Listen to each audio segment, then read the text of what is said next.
How to uninstall Gaming Hub Samsung.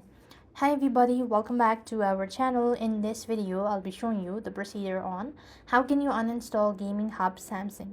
So it's a very simple procedure and it's like uninstalling any other application on your Samsung device. So what you want to do is before we start on, make sure to clear all the data, and to actually uninstall Gaming Hub, go ahead and locate settings. When you go to settings, scroll down and look for apps. So when you go to the apps section, underneath you want to click on see all apps that you have on your device.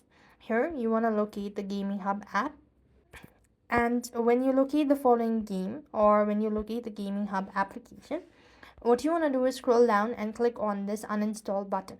So click on uninstall and it's going to ask you to confirm it. So, and if you're sure about it, go ahead and give a confirmation. And it might also ask you to verify it. You might also want to make sure to verify your identity. And that's basically how you could uninstall Gaming Hub Samsung. I hope the video was helpful. Make sure to like, share and subscribe. Thank you for watching. See you in the next video.